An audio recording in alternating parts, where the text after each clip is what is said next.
I'm Mike, and I'm going to persuade you into believing that aliens do in fact exist. Given the millions and billions of Earth-like planets, life elsewhere in the universe, without a doubt, does exist.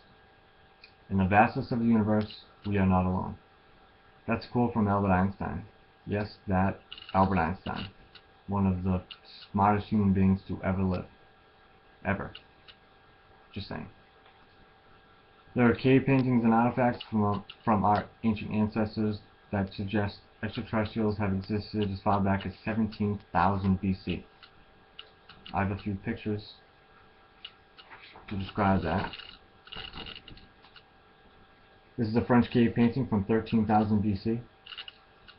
I mean, look at that. It's incredible. I'm not sure where or when this is from, but it is a cave painting. And as you can see, how incredible that they depicted the faces of what aliens may look like.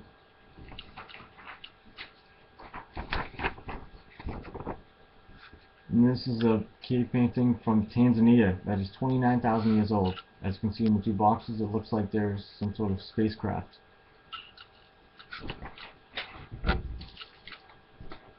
Now, modern-day mysteries such as crop circles, Area 51, and UFO sightings make the existence of alien life form that much more evident.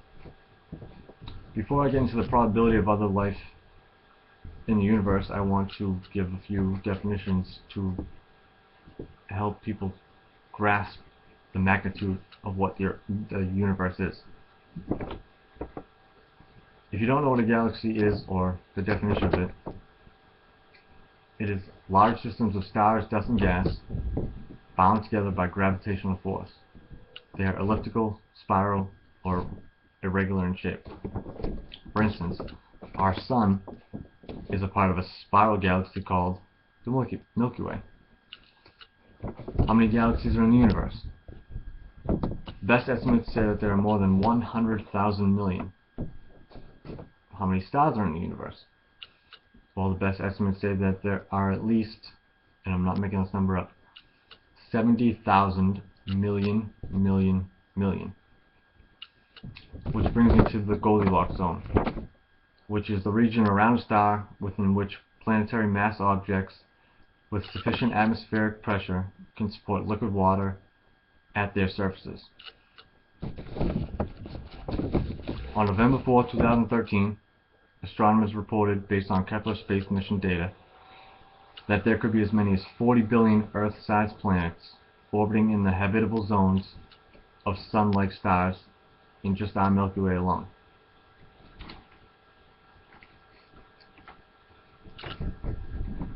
Now we get on to the boring science aspect of this topic. Einstein's theory of general relativity, which describes gravity as the bending of space-time geometry. For instance, a heavy person sits on a trampoline by himself, trampoline in the middle goes down. Just put a marble around that person. It will spin around that person by the gravitational force. Just picture that as Earth pulling the universe like that, and everything orbiting around it. Which takes me to wormholes. Einstein and Nathan Rosen used a theory of general relativity to propose the existence of bridges through space-time. These paths connect two different points in space-time, creating a shortcut that could reduce travel time and distance. So some believe that aliens, being an advanced species, figured out how to use these wormholes, which they were able to visit Earth by doing so. Area 51. Everybody knows about it. Everybody's heard about it. But does everybody know exactly what goes on there? It's a military base located about 9 miles north of Las Vegas. It's 6 miles wide by 10 miles long.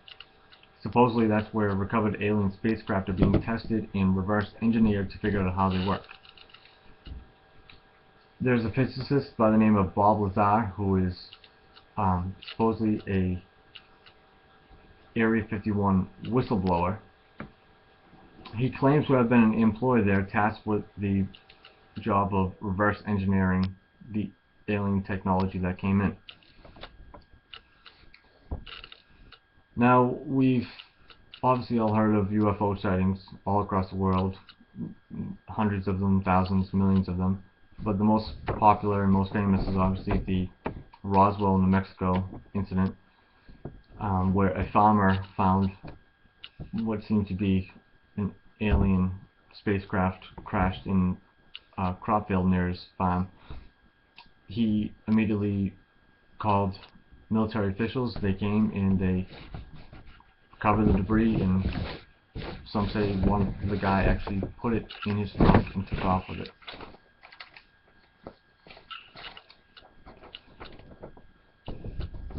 Astronauts citing UFOs. I mean, who a better credible source to talk about UFO sightings? Edgar Mitchell, who was the sixth person to walk on the moon, claims to have spoken with officials from 3 different countries who claim to have had personal contacts with extraterrestrials. He claims to have received confirmation from an unnamed intelligence officer from the Pentagon that the Roswell incident did in fact involve alien spacecraft. Then we get to Neil Armstrong and Buzz Aldrin, which I'm sure many people are familiar with. They claim to have seen another spacecraft when they were on the moon. They also claim that that same spacecraft warned them off and to stay off the moon. According to Timothy Good, author of the book Above Top Secret, NASA censored Armstrong's exchange with Mission Control in Houston about the other spacecraft on the moon, which resulted in 2 minutes of silence over the live broadcast. Another such incident was from James Lovell and Frank Borman. In December of 1965, they saw a UFO during the second orbit of a record-breaking 14-day flight. The exchange between Lovell and Cape Kennedy went as follows. Lovell: bogey at 10 o'clock high. Capcom: this is Houston. Say again, 7? Lovell: said we have a bogey at 10 o'clock high. Capcom: Gemini 7, is that the booster or is that an actual sighting? Lovell: we have several. Actual sighting. Capcom: estimated distance or size? Lovell: we also have the booster in sight. That exchange was also censored by NASA and never broadcasted live, which also resulted in just dead air. Stephen Hawking, some may be familiar with him, some may not, but he is one of the smartest people alive in the world right now. His fields of expertise fall under the titles of theoretical physicist and cosmologist. Yeah, those. In his lecture, Life in the Universe, he says there is a possibility of other forms of intelligent life out there, but they have overlooked us. He believes they are of a superior intelligence